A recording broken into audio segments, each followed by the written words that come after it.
I'm sorry. Yes. I think it's fine.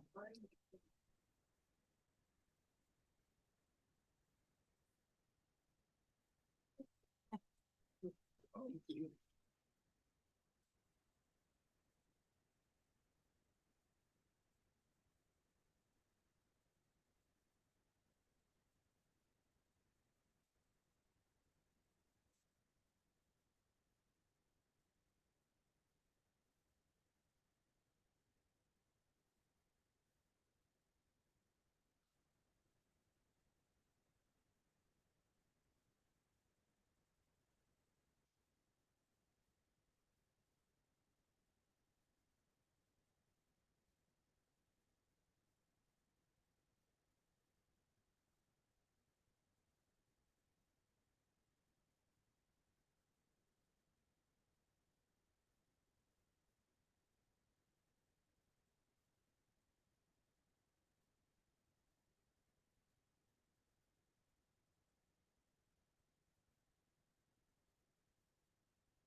Hey, Joel, good to see you, sir.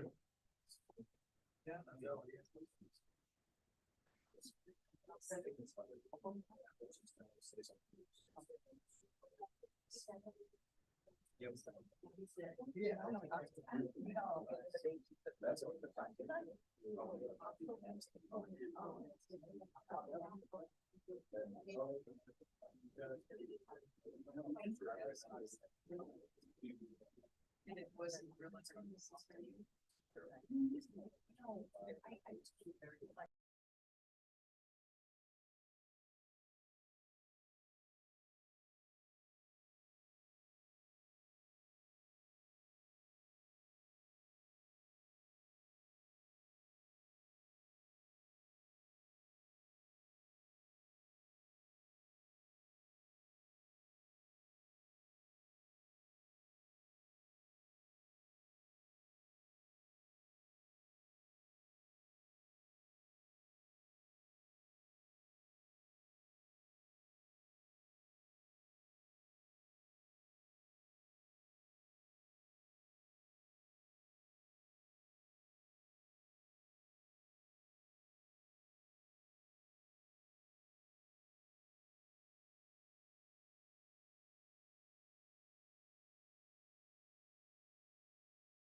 still stuck in traffic.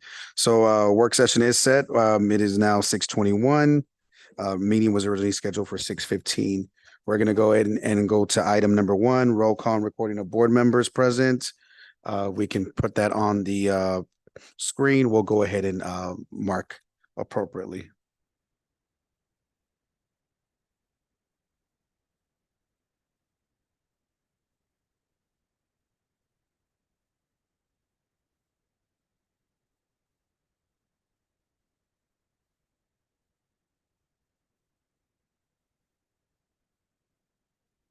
All right, we can go ahead and close the vote. All right, we do have a quorum present. Just a brief note, Miss Reese will be joining us shortly. She's stuck not too far. Mr. Luna is unfortunately not going to be able to attend today due to rosary that he's attending with his family. Miss Carrillo has had a procedure done today and unfortunately had a negative reaction to one of the medications. So she will not be joining us as well. So moving on to item C, or I'm sorry, obviously Dr. Castleberry is here with us as well. So welcome him. Item C, recording the superintendent and staff members present. Mr. Soto, please. Yes, Mr. Chair, Board of Trustees, HISD Community. This evening, we have our Assistant Superintendent for Business and Finance, Mr. Richard Hernandez. Here. We have our Executive Director of Maintenance and Operations, Dr. Hinojosa. Here. We have our Assistant Superintendent for Curriculum Instruction, Ms. Casey. Here. We have our Executive Director of Human Resources, Dr. Salinas. Here. And we have our Public Information Officer, Mariana Vieira. Here. All right, thank you, sir. And moving on to item number 2, public comment. And Ms. Juarez, we do not have anyone at the moment. Okay, great. Moving on to item number 3, the board will conduct a work session with the superintendent and the staff. We'll go ahead and also announce Ms. Reese is here at 6:23. So Mr. Soto, item 3, work session. So moving on, if you'd like to proceed. Yes, at this time, Mr. Hernandez. Yes, sir. Thank you, Mr. Chairman, members of the board. This evening, we have the annual financial report that will be presented by our auditors, ABIP, CPAs. This evening, we have the partners, Michael Del Toro and Janet Pittman. They'll be presenting a summary of that report that was delivered to the board yesterday regarding the annual report and the management letter. So this time I'll turn it over to Mr. Del Toro. Right. There we go. Thank you, Mr. Hernandez. Board Superintendent, thank you for having me here. As Mr. Hernandez had mentioned, my name is Michael Del Toro. I am an audit partner with ABIP. I'm joined by my colleague, Janet Pittman, and we're here to present the results of the audit for the district for the year ended June 30th, 2023. Just a little background here. Sometime late spring, we were awarded the contract to conduct the audit for the district for this fiscal year. This is our first year being with the district. Mr. Hernandez and his team of professionals that work with him and other members of the district that we dealt with during the audit, they fully understood that we were new to the district. We asked a lot of questions. The first year is a tough year, both on the district side and our side, getting to know each other and getting a process of working through the audit process that we did. So I want to start off by saying, Mr. Hernandez, remember I told you don't judge us the first year, judge us in the second year, and you're going to be gone next year. So, but anyways, it was a joy working with the members of your district, and we're happy to report the results here. This is an open session, so please, I'm going to go through this, but at any point, if you have questions, please feel free to ask those questions. I got a little presentation here that'll kind of help us keep track of where we're going. So the district prepares its financial report. There are other organizations where we assist management in preparing the financial statements, but that is actually a function that your personnel do. Within the bound document that was presented to you yesterday, there are 4 items that belong to us, the independent auditors, that have our letterhead on there.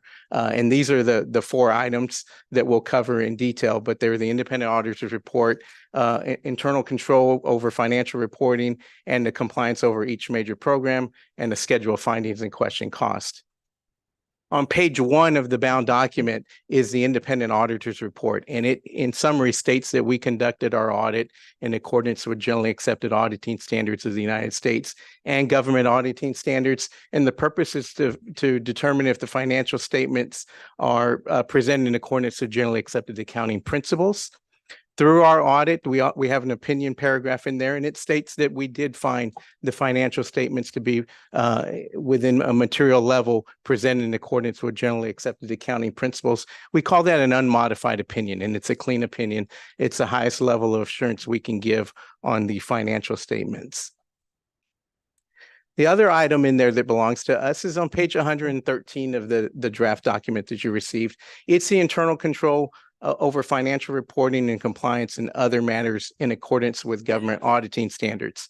Because you have an audit in accordance with government auditing standards, that requires the auditor to prepare a report that says that we reviewed the internal controls of the organization as it relates to financial reporting and compliance that's material to the financial statements.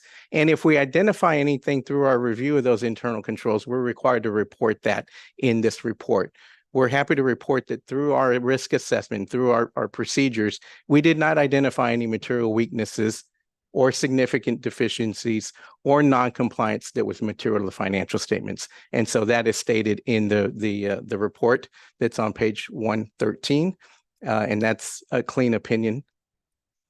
The other item in there is the compliance for each major program and on internal controls over compliance required by the uniform guidance. This can be found on page 117. This is a single audit report. Because you receive a significant amount of federal funds, we're required to perform a single audit in accordance with the uniform guidance that's issued by the OMB. You have over $750,000 in federal expenditures. That's the threshold for requiring a single audit. Through that process, we're required to do a risk assessment on the federal programs that you have. It's both a qualitative and a quantitative analysis of the programs that are run through the district. And through that, we have to select certain programs.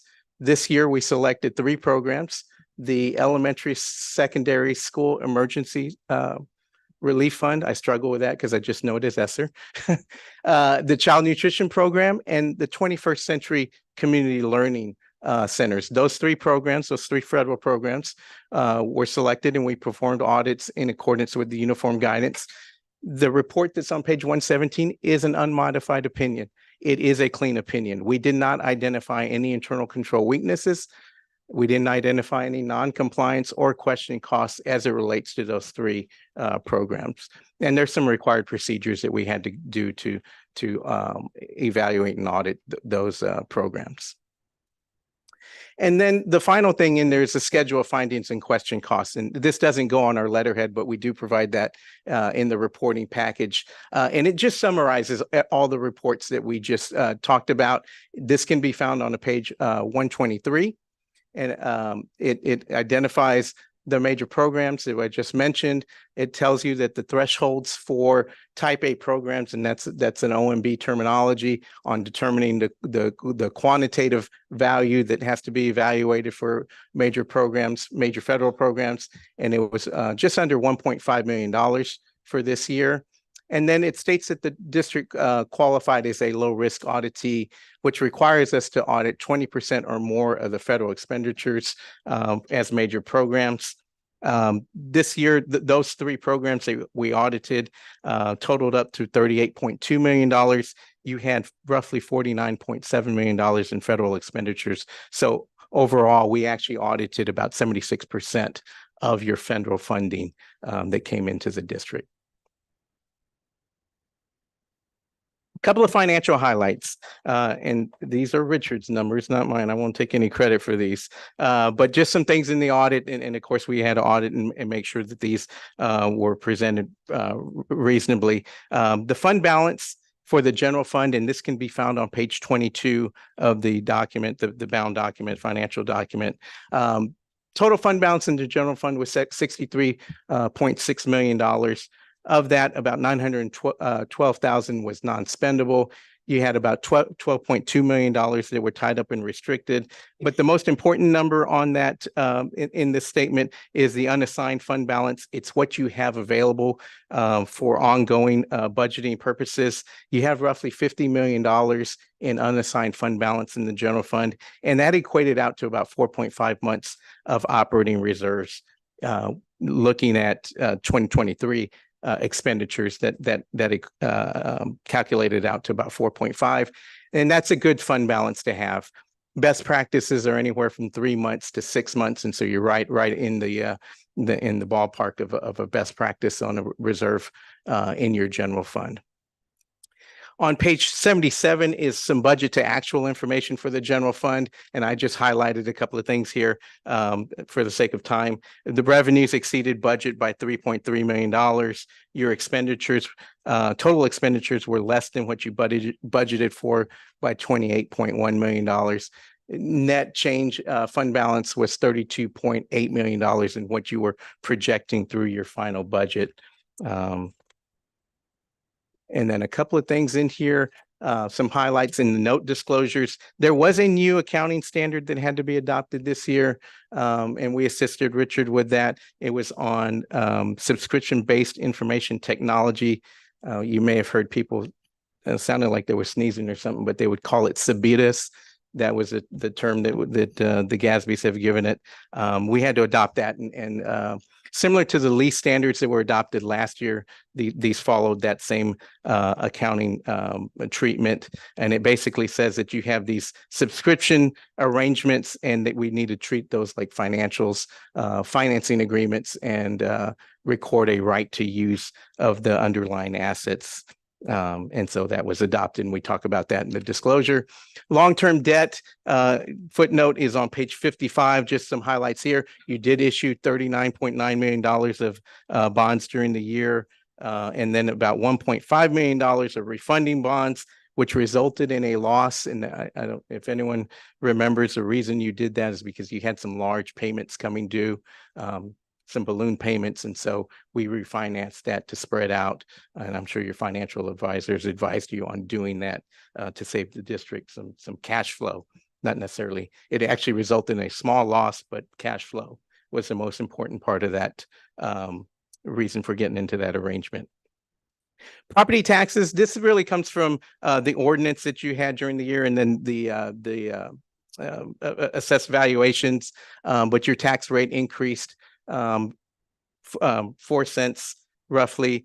The total rate for the fiscal year was 1.4429, and it was up a little bit. The M&O reduced last year was 0.97, this year was 0.94, and then your INS went up from 0.43 last year to 0.5 this year.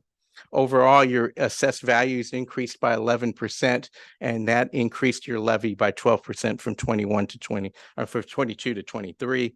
And your overall tax revenue was $34.8 million, up 15% from the prior year. So.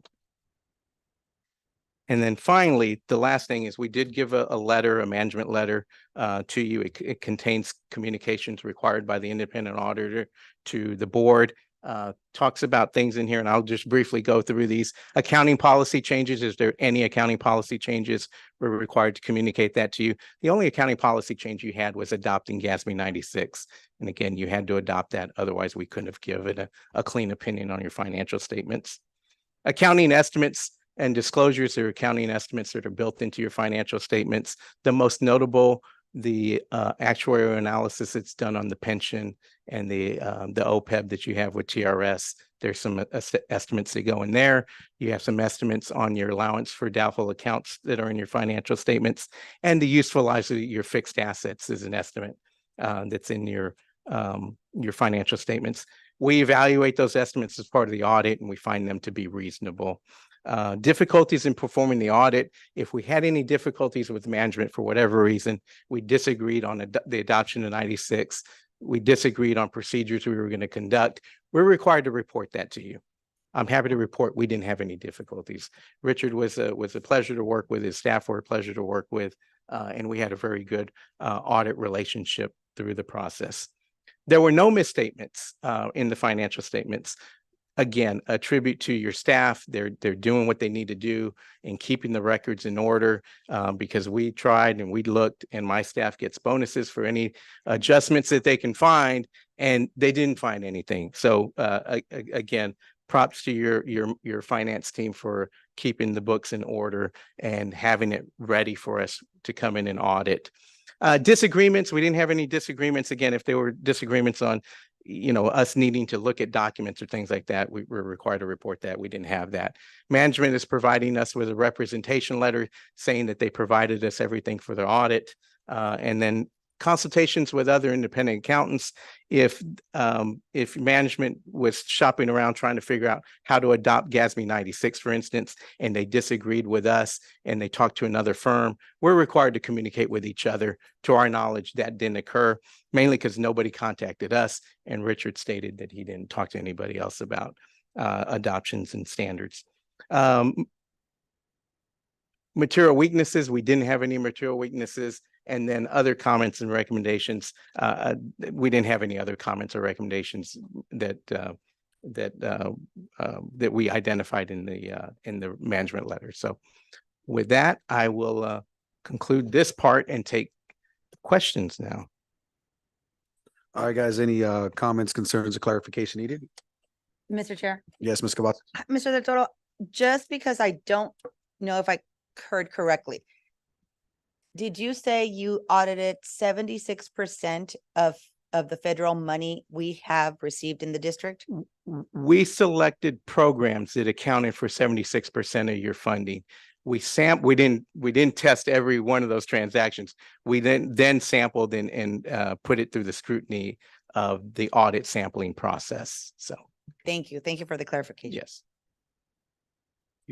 Any other comments, concerns, or clarification needed? All right.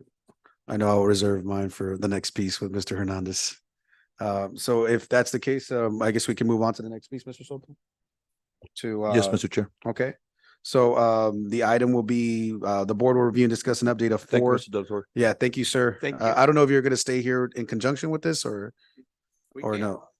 Oh, okay. Yeah. So with this, the updated 4-year project projection of the district's fund balance to the one that was last presented at the budget hearing on June 19th, 2023. So Mr. Hernandez, please. Yes, sir. Thank you. So we're providing an update to the presentation that we did at our June 19th budget hearing. At that time, we provided a projection over the next 4 years because that gave us the next 2 bienniums, starting with this year, 23-24. And at that time, it was in June. The board had just approved the repurposing of schools. It also was the ending of our use of ESSER 2 funds. And so many things needed to be done in order to look at the impact that those 2 items had on our budget for 23-24. So based on the information that we had at that time, we provided this information in our budget hearing, and it gives you a 4-year outlook. And basically, if you look at the bottom line, what was important and for us is that, let's see if I get a light here. If you look at the bottom line where it says actual total deficit, we were looking at a deficit for 23-24 of 9.6 million. And then going into 24-25, it would increase to 16.4.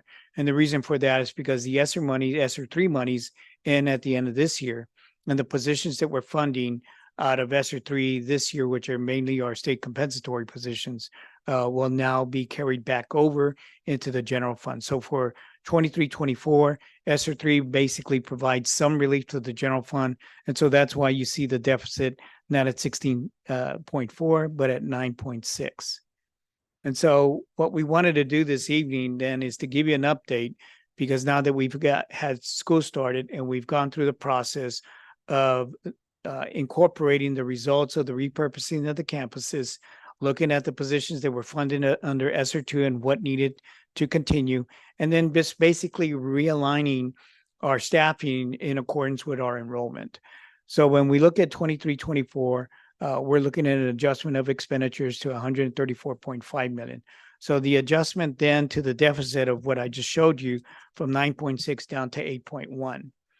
And then the next part that is critical when we look at the impact for 23-24 is what we just discussed now with the auditors, and it's an audited amount of our fund balance. When we did our presentation in June, it was basically an estimate because it hadn't been audited and we hadn't completed the year. And as he said, there's a lot of process in closing out the year. So our fund balance then is to start this year, 23-24, is at 50.4 million. Now, one of the things, as I said, was that when you look at ESSER 3, we see that it will end at the end of this year, 23-24. Now, when we looked at ESSER 3 and when we began that grant, we also budgeted positions to be funded out of that grant.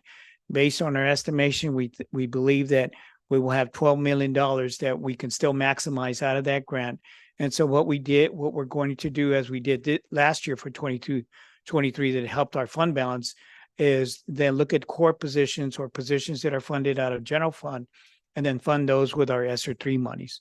So basically that provides an additional amount of $12 million that we're looking at the end of this year of adding to that fund balance of 62.4. So when you take what we're now looking at a deficit of the 8.1 million and what we see as our fund balance ending at 62.4 with that additional 12 million, then basically we're looking at a fund balance ending at the end of 23-24 at 54.2, and that's that bottom line. Should I hit this point that worked? Okay, my pointer doesn't work. But now, so what I now need to do is take you to the next step and what we're looking at for 24-25. So again, 23-24 is the last year for ESSER 3. So those positions that we're currently funding out of ESSER 3 will now, and like I said, they're state comp, they will now come over to the general fund side. So basically for 24-25, the revenues are at 126 million. And actually those revenues are adjusted for the ADA that we had last year. So last year we budgeted at 10,171, but we actually ended the year at 10,368. So we're budgeting at that amount. So it gave a slight increase to the revenues of 126 million. So when we take the revenues minus what we're anticipating in expenses, then we're now looking at a deficit of 13.3. And so basically that's the deficit that we're looking at carrying over, looking at a conservative look that basically our revenues and our expenditures remain status quo, is that the deficit continues for the next 4 years at 13.3.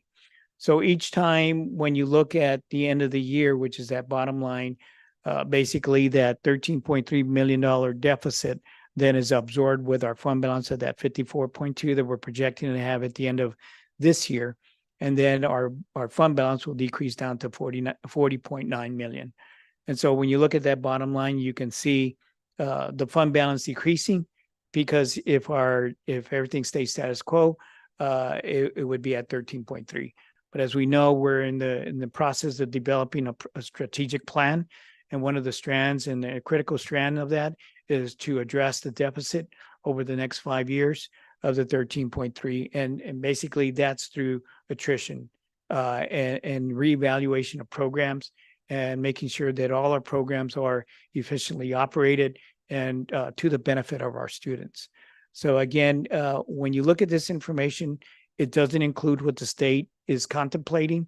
But as we know, when they ended their last session, we anticipated more to be in public ed, but it didn't end that way. They've gone into special session. There's been, again, discussions about adding more to public ed, but some of that monies may be concentrated more for the increases. So we don't know how much is actually going to be available for just general operations. So once we have that data, we'll continually update the schedule and bring it to the board to give them an update of where we stand with our projections. Also, what will be updated with the schedule is the results of what we're doing with our strategic plan and how that would have an impact on our deficit over the next 5 years. Mr. Chairman, members of the board, that's basically the update for our 5-year projection. All right, any comments, concerns, or clarification needed? Yes, Ms. Ortiz? yes, I'd like a clarification, please. Clarification on what I am looking at.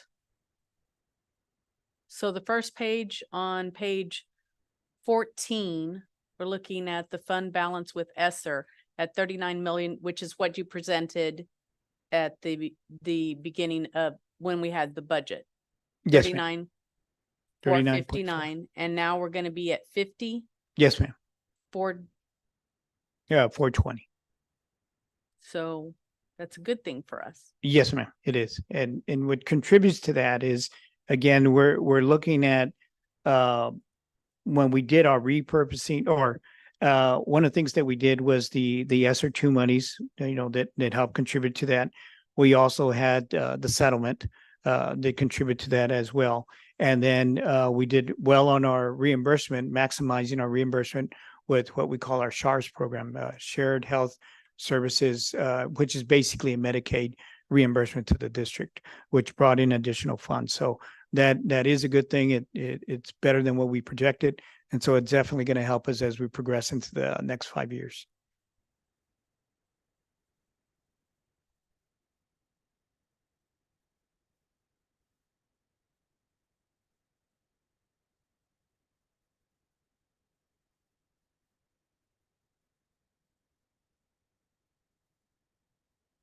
Anything further on that, Ms. Ortiz?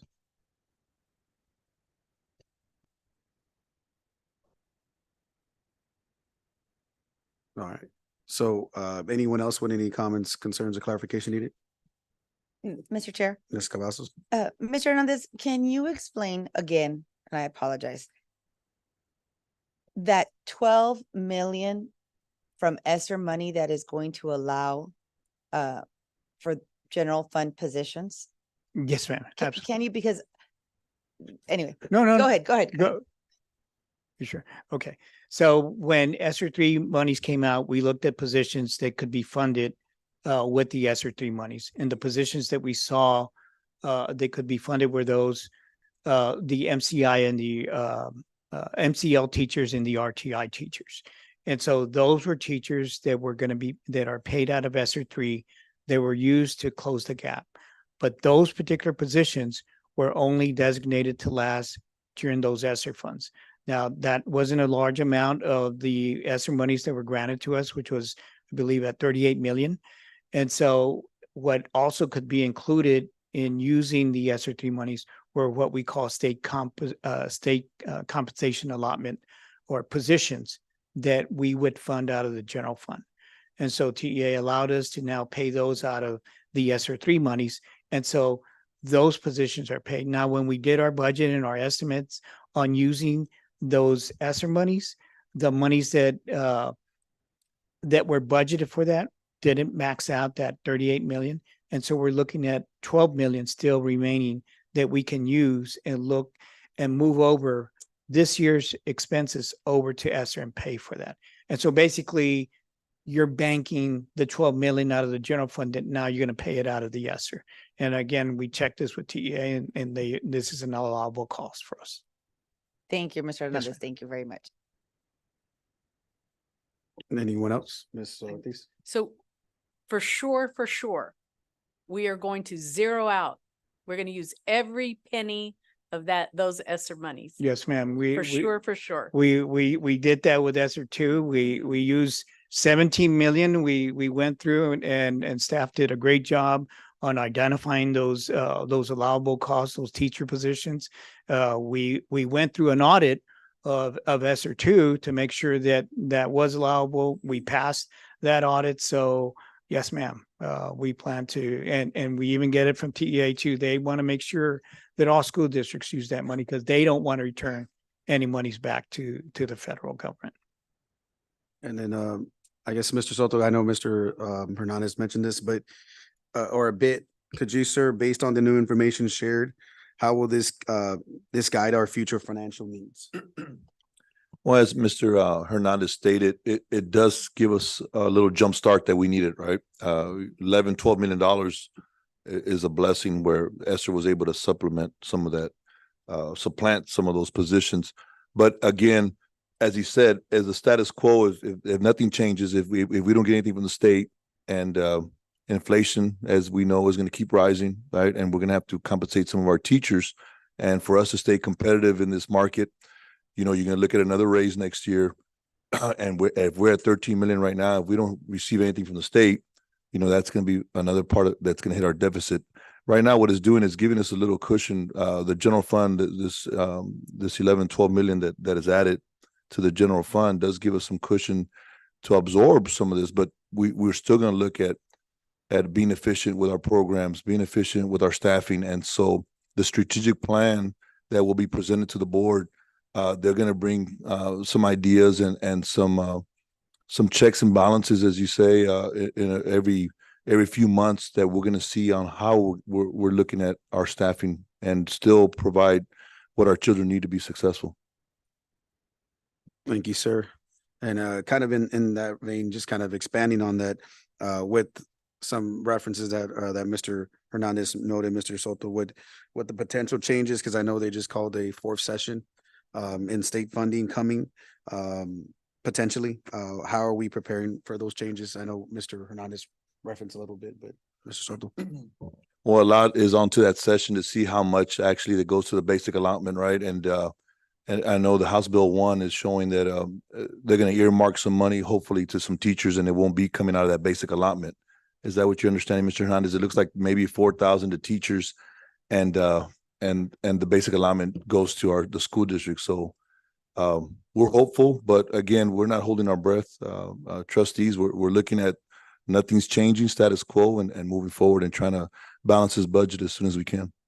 All right. Thank you for those clarifications and those responses, sir. I don't know if anyone else had any comments, concerns, or clarification needed. No. Well, I appreciate that, Mr. Hernandez, and obviously to the ABEP team. Thank you guys for joining us. I appreciate your time. So moving on to item 6, the board focused on student outcomes 31.6% of the time in the October work session and regular board meeting. And I believe with this, Dr. Castleberry, Ms. Juarez, is this where she's gonna be able to share out certain information, or we're still waiting on the instrument technically, right? We're just sharing out the information. Just sharing it out? Okay, perfect. Okay.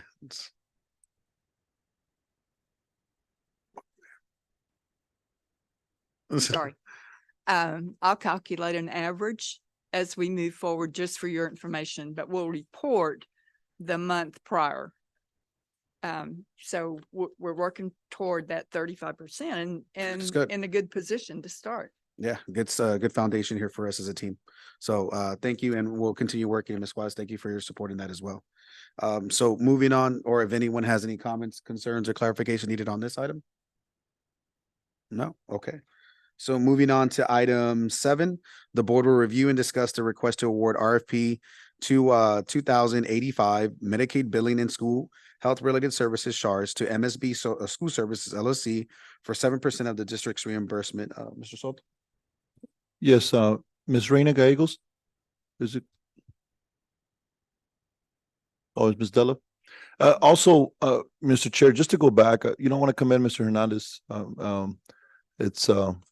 It's nerve-wracking to get audited, right? If I get y'all's checkbooks and I tell you I'm going to look through it, it's always it's nerve-wracking, and I appreciate all the hard work you've done, but not just this year, sir, the many, many years that you've served the HISD community. So really appreciate you and your team. I know Ms. Reina is kind of part your team and part Melissa's, and her department, and dotting those I's and crossing those T's with that federal money is never easy. So I thank everyone that was included in this. Thank you, sir.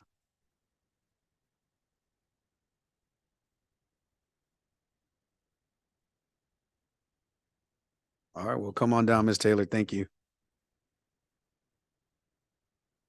Good evening, Board President, members of the board, Mr. Soto. We're asking for you guys to look at and review the report for the award of the RFP 2085 for Medicaid billing.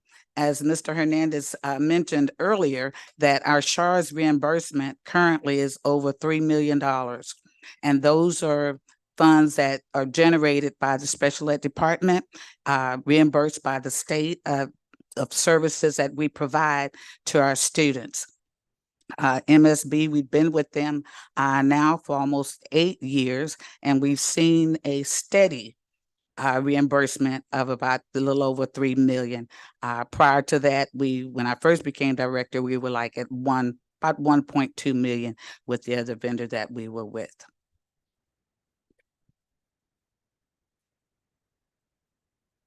Any questions? Any comments, concerns, or clarification needed on this item? No? All right, well, I think that's the only one for you, Ms. Taylor. That's it. Thank All you, right, sir. Thank you. All right, moving on to item 8, the board will review and discuss the request to award RFP 2086 Waste Management Services to Tiger Sanitation for an estimated amount of $231,409 to be funded with the district's general funds and child nutrition program budgeted funds. Mr. Soto? Yes, Mr. Chair, Board of Trustees, at this time, we'll have Dr. Hinojosa present. Yes, sir. Thank you, Mr. Soto. Mr. Chair and members of the board. So this particular item, as Mr. Moreno read out, just part of the inevitable cost, right, of the daily operations.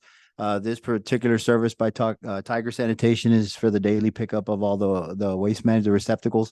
And anytime we have special events, that we do call them out for roll-offs or any extra receptacles that we need. So for this particular item, the estimated annual cost it will be $231,409. And if approved on Monday, it'll be a 1-year contract that is renewed once a year. We'll review it at the end of every year, and it can roll over for 4 more years following this first date of once it gets board approved. Okay. Any comments, concerns, or clarification needed on this? Yes, Mr. Mr. Chair, if I Casas? may. Dr. Hinojosa, is this the first year that we go with this particular vendor? No, ma'am. No. How long have we had them in place? I know they had our previous contract, which is the same amount of time. Yes, so I would believe it's been about 3 years we've been using them for the last 3 years. And are they the ones that come at the best service for us? Yes, ma'am. After the committee went through the recommendation, we had various submittals, and they were ranked as the number one, not just for cost, but also for what they produce and being able to pick up our refuse in the past. Yes, ma'am. Much. All right. Any other comments, concerns, clarification needed? Ms. Ortiz? Mr. Chair, I'm terribly sorry, but you could probably answer this for me. I need to go back to item number 7. How long is that contract for? Right. So So the recommendation is for a 1-year contract with 4 1-year options. So as Dr. Hinojosa said, with this other vendor, we'll do that every year with MSB, review them and make sure they're providing the services before we continue renewing their contract. It's 1 year with a possibility of 4. This is, I'm going back. I'm terribly sorry. But it just jogged my memory when we were discussing this on number 8 about Tiger Sanitation. They're 1 year with the same thing, 1 year with 4, Yes, or ma'am. 1 year with 3. 1 year with 4 1-year And how options. often will we see them? Every 5 years?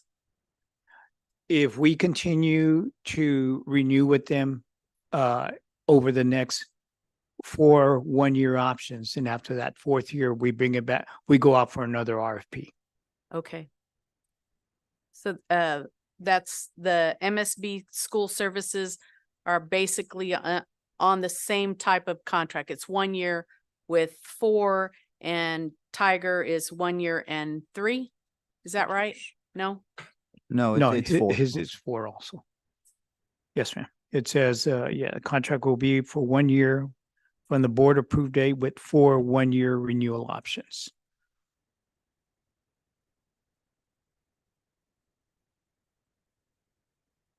Yes, ma'am. all right. Any further comments, concerns, or clarification needed? All right. So continuing on with Dr. Hinojosa, we have item number 9, The board will review and discuss the request to award RFP 2087 pest control and herbicide services to the Front Runner Pest Control Inc. for an estimated amount, annual cost of $51,000 to be funded with the general funds and child nutrition program funds via the respective departments' operating budgets. And Dr. Hinojosa? Yes, sir. Thank you. And then similar to the previous item, we did take the submissions for the RFP. We ranked them, and Front Runner came out as the one that ranked the highest. It is the pest control that we've used previously, so we went, not just again on price, but also on the quality of the work that they provided. So they will provide the pest control and herbicide for our fields, and then any pest controls that they will monitor on a schedule for the campuses. But then they're also available for special call outs in case we do have any pest control issues on a particular campus. And again, this would be similar to the previous, where it's the 1 year from the date of board approval with, again, after review, then there'll be a subsequent 4 years, 1 year approvals after that, or renewals after that as well. But again, we will evaluate each one individually at the end of every year. All right. Any comments, concerns, or clarification needed on this item? No. Moving on to item 10, the board will review and discuss the request to award RFP 2089 preventive maintenance of refrigeration equipment services to Mueller and Wilson Incorporated for an estimated amount of 50,000 plus or minus to be funded with a child nutrition program budgeted funds. Mr. Soto still. Mr. Hernandez. Thank you, Mr. Chairman, members of the board. So this is an RFQ for, as we read, preventive maintenance of refrigeration equipment. They maintain and repair our kitchen equipment throughout the district. They also allow for a biannual review and maintenance of the piece of refrigerated equipment. We have any malfunctions with that equipment, they will be quick to come out. This is a new vendor for us this year. Mueller and Wilson is being recommended. We estimate our annual cost to be 50,000 plus.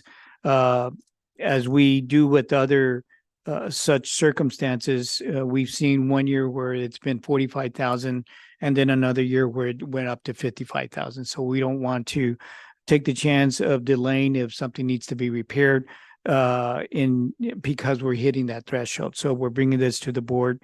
Again, it's as the others, it's for 1 year from the board approved date with 4 1-year options. They're a local vendor, and they do serve other districts as we did our reference checks. Okay. Any comments, concerns, or clarification needed on this item?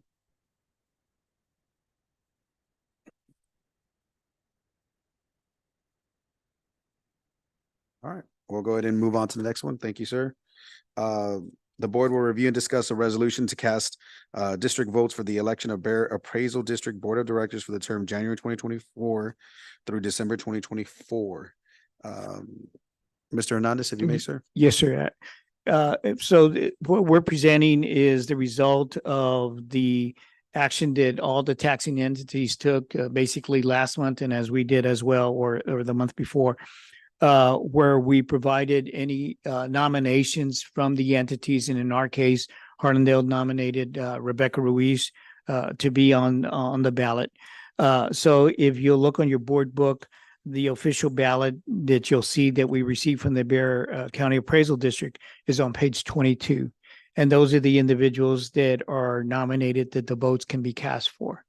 Now, the district has 43 votes. And if you want to see how many votes each of the taxing entities have, you can see that on page 24 of your board book. And so you can see Harlandale ISD is in the middle of that, where we have 43 votes allotted to our district.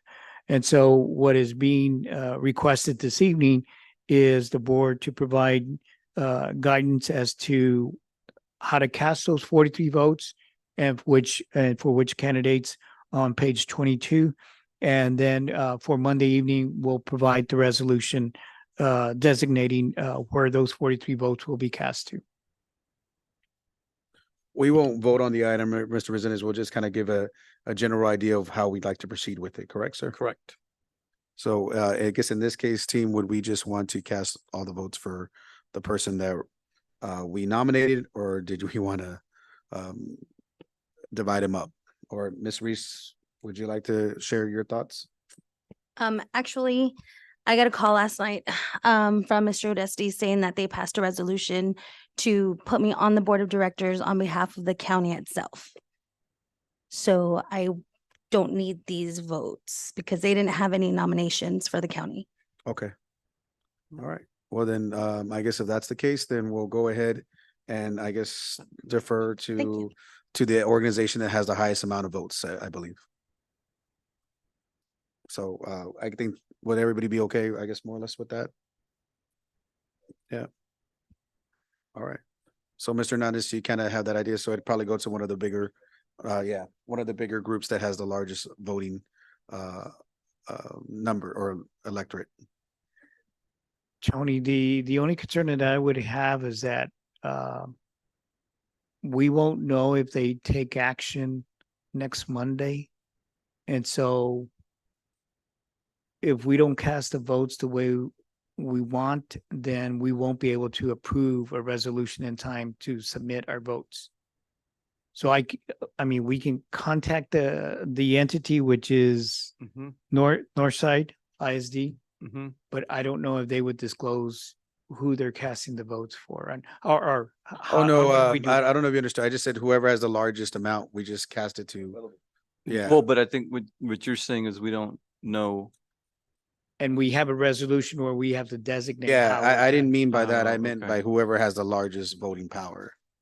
So if the north side has the most votes, then we'll just give it to the north side ISD person. Oh, That's what I meant. there's okay. So for clarification, then there's Dave Gannon from Northside ISD, and Yeah. Northside ISD has the largest votes with 1,046. So that's what you're saying is. Yes, sir. your cap- That's I'm how sorry. I I apologize. apologize. Okay, So gotcha. that's what what I meant to Sorry, sir. uh, Thank you. so to share. So thank you.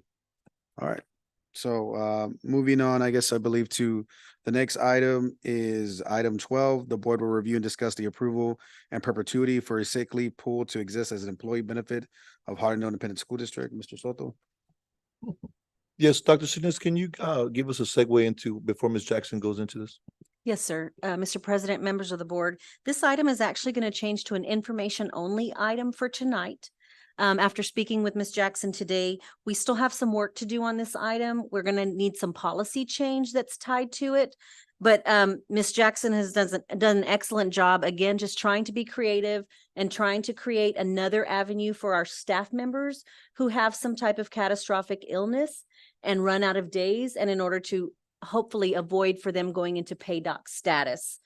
So again, this will be for information only for tonight. It will not be on Monday's agenda. It will come back in the spring for hopefully adoption by the board, and then it will go into effect for the 24-25 school year, because we still need to look at policy DEC local. Ms. Jackson. Thank you, Dr. Salinas. Good evening, members of the board. I'm Beverly Jackson, the Employee Benefits Coordinator. And I am proposing the establishment of a sick leave pool as the result of numerous requests by employees over the course of this past year. This sick leave pool, as I have outlined in the document in the board book, states that only a sick leave pool would be established on an individual basis and strictly voluntary as the result of a serious illness or injury of an employee's immediate family member, so that they could tap into donated local leave. It would be a directed donation, not into a large pool as we have established with a separate employee benefit. The requesting employee would have to be in good standing, and they would be able to either request time from their own campus department or from the entire district. Annual donations would be capped at an individual level at 4 local leave days per donor. Only local leave days would be allowed to be donated. And up to 40 days of paid leave would be granted if the employee met the qualifications and received sufficient donations. When appropriate, it would run concurrent with FMLA. basically its intended use is to prevent paydock status so that an employee incurs a financial burden on top of whatever reason they would require to be out of work. Any comments, concerns, or clarification needed with Ms. Jackson or Dr. Ms. I don't know, I'm selling this. I don't know, I'm liking. Sorry, ma'am. So anyone, any comments, concerns, or clarification needed? Mr. Chair, Yes, ma'am. Ms. Jackson or Dr. Salinas, you all will come back to the board and give us more detail as you tweak this particular program you want to get approved. Yes, ma'am. Okay, So I have we questions. actually saw this last year at TASB. Hayes Consolidated does this and they've had great success with it for staff members who need it. So if I need, let's pretend I ran out of days, I'm ready to go pay doc. I could then say, can you please ask, if I worked at KMS, can you please ask KMF staff if they would donate some days? So again, it's just, Harlandale's very giving, all of our staff, as you well know. So again, just another opportunity, but yes, we'll come back with specific regulations. We'll come back with a policy change that we've run through legal and with TASB, but we are using that other district as a model. No problem. I do have questions, but I'm going to wait because you might answer them when you come back and present in its entirety. So thank you. Any other comments, concerns, or clarification needed? No. All right. Well, thank you, Ms. Jackson. Dr. Salinas, thank you. Thank you. Moving on to item 13, the board will review and discuss the approval for negotiations with RVK for basic services and compensation of the cost of the work plus the cost for additional services for the bond 2022 steering committee related projects. Mr. Soto? Yes, Dr. Hinojosa. Yes, sir. Thank you, Mr. Soto. Mr. Chair and members of the board. So for this particular item that we will bring for approval on at Monday's board meeting, if you can remember back to the December 2022 meeting, when part of Proposition A was the $30.4 million that were set aside for community needs, part of Bond 2022.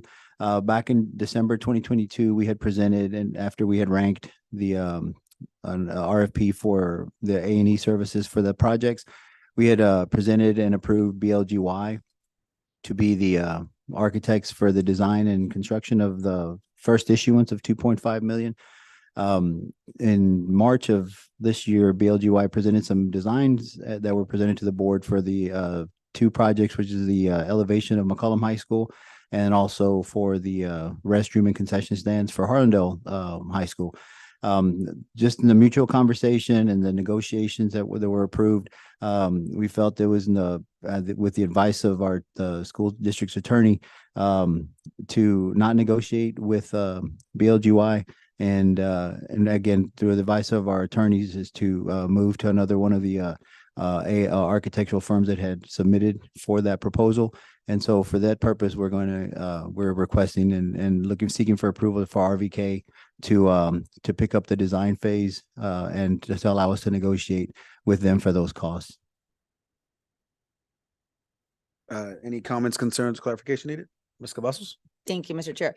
Dr. Hinojosa, is it because we want to practice best practice?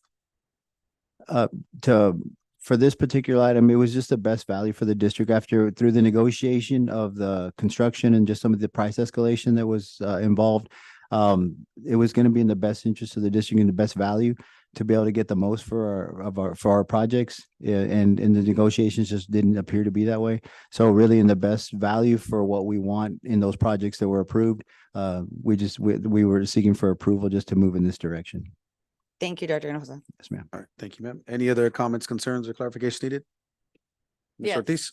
So if we're moving to a different contractor, does that mean we're going to see a different elevation for McCollum High School other than complete brick wall? Yes, ma'am. So once approved and we're allowed to negotiate, we're going to present not just the design phase that was initially represented, but also get some input from the steering committee and some information that we've already discussed. So yeah, it's not going to be the same design, but the intent is not to delay in from our initial conversation, trying to get the elevation started as quickly as possible. But it is going to have a different look, and we will present those designs to the board for approval. Mr. Chair, and another question. So, what are we looking at the timeline? Are we looking at a year from now? Like this time next year we'll start? No, we're still, the target's still going to be to get the design phase and get into the construction procurement part of it still towards the end of the middle of the late spring. So we won't be starting from scratch of this school year. Yes, to start. Yes, ma'am. All right. Thank you. Any other comments, concerns, or clarification needed? No. Okay. Moving on to the next item, which is item 14, the board will review and discuss the final payment of $36,406.75 to RL Romed General Contracting associated with RFQ 2049 for Hondo ISD parking lot improvements. Final payment will be funded through the maintenance tax notes designated for the facilities improvements. And Mr. Soto, is that for Dr. Hinosa again? Yes, sir. All right, Dr. Hinosa, please. Yes, sir. So for this particular item, part of the district's needs assessment from 2020 was to address some of the areas on these campuses and some of these facilities for parking lot renovations. And so throughout the process of extending the parking lot at McCollum High School, the two parent pickup and drop offs at Collier and Vestal, and then also the police department and the child nutrition parking lots, RL Roadies completed the project. And it was, we're happy to say that even though the budgeted amount of $539,518 was approved, they actually came in and completed the project with a savings of $30,000 for the project. So that money can be used for some other projects on their maintenance tax notes. But this will be the final payment as they've completed the renovations on all those parking lots. Okay. Any comments, concerns, or clarification needed on these items?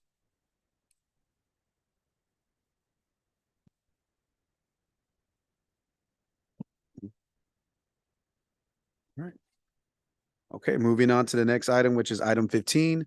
The board will review and discuss the purchase of new fencing for HISD Police Department parking lot at Rayburn Center from De La Garza Fence Company at an approximate cost of $42,425.50, utilizing by board contract number 657-21. Funding will be from bond 2022. Mr. Soto? Awesome. Yes, Mr. Chair, Board Trustee, Dr. Hinosa, please explain to the board why this item is here if it's below 50,000. Yes, sir. So as Mr. Soto was mentioning, so this particular item, as you know, when we did the repurposing and it was determined that moving the police department to the Rayburn Center was going to be the best in best interest of the district just because of its centralized location. As you know, right now our police vehicles are secured behind fencing at the current police department, and so does not exist at Rayburn. So we did go out for bid. We were requested bids from four different vendors, and De La Garza came in with not just the lowest price, but also with the best value and the experience in the district. So as Mr. Soto mentioned, this particular item is a little bit over $42,000, which doesn't meet the required $50,000, for board approval. But previous safety fencing that De La Garza had done for us earlier in the district, with that project and with this total, it does bring us over the $50,000 that's required for board approval. So even though it doesn't show 50,000 on this, it's an aggregate cost of both the projects that we've had with De La Garza at this time. All right. Any comments, concerns, or clarification needed on this item?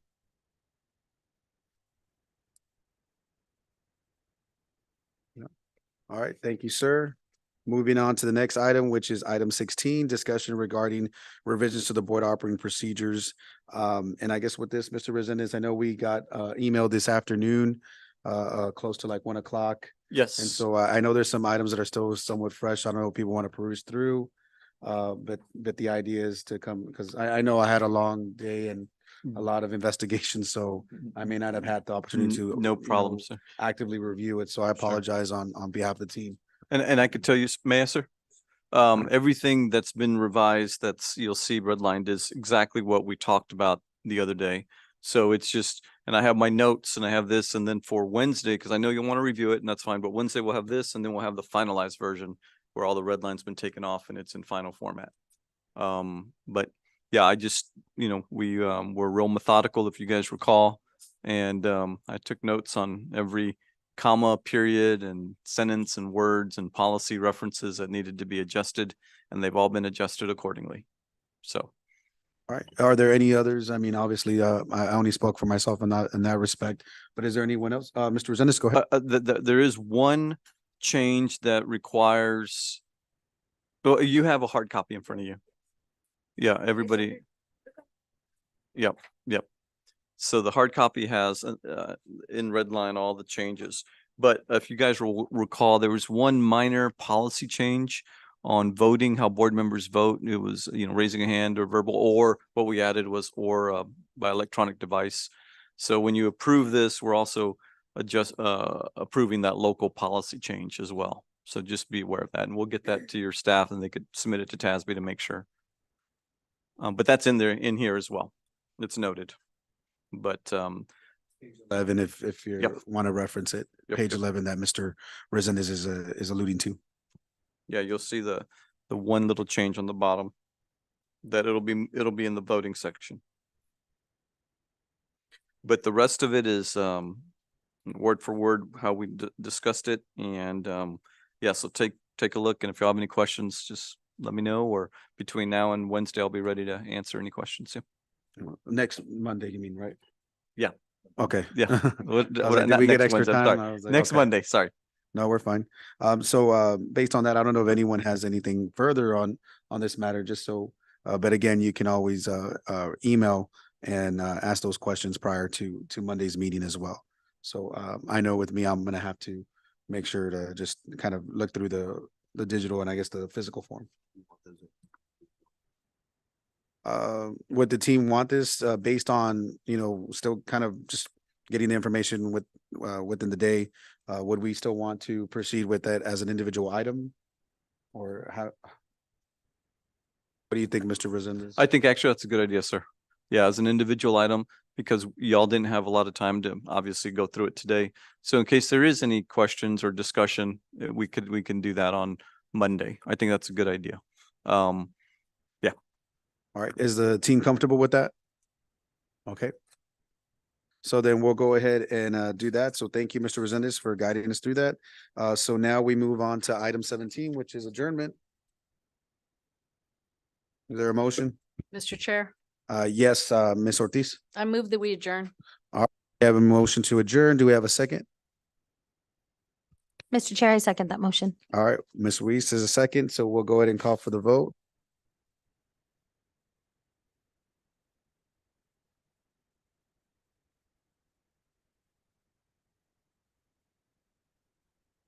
All right, we can go ahead and close it.